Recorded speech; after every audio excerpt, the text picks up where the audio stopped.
There are reasons for LGBT people to feel unsafe. We can't erase history.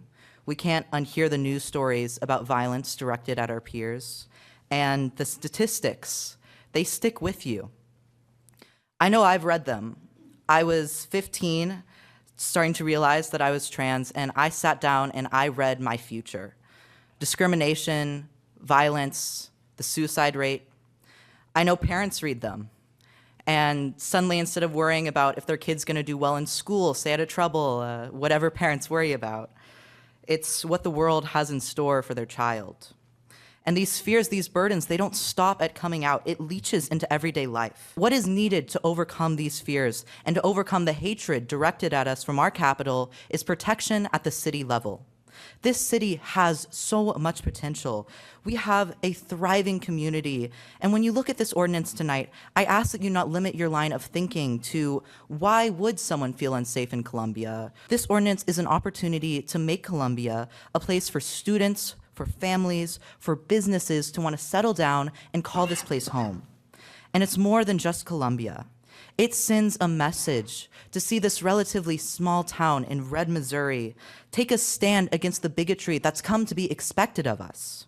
It sends a message to the kid who is afraid to come out, to the camp counselor who still hides in his adulthood, to every queer person in America that they belong. I'm a transgender student at Mizzou. I use he, him pronouns, and I've been receiving gender affirming care for about 8 months. I have used a public bathroom 5 times in the past 6 months, and it's never easy.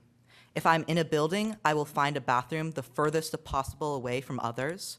When I go in, I'll shut myself in the stall as fast as I can. If someone else comes in, I wait for them to leave. I have left events early so that I would not have to use a restroom. I have been late to classes trying to find a gender-neutral bathroom, and I do all of this with no bathroom ban in place. I do it because I'm afraid. Currently, I look very androgynous, and every time I freeze up trying to decide which is the safest option.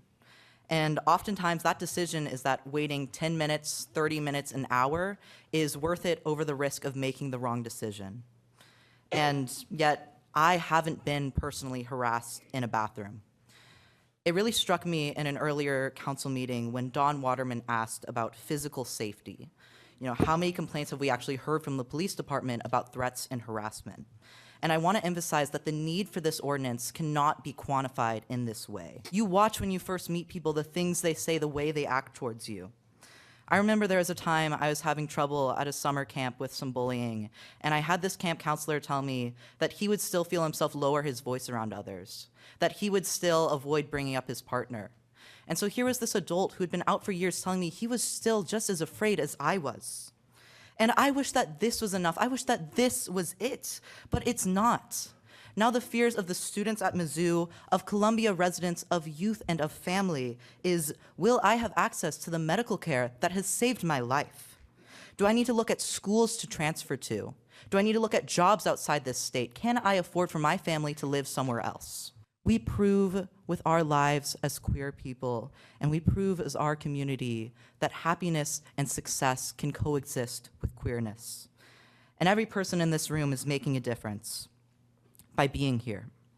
And you today, Council, have the chance to make a difference, to say that this city will use its full power to offer legitimate legal protections to the LGBT community. And so, Council members, I urge you all to pass the amendments and pass this ordinance for your community. Thank you.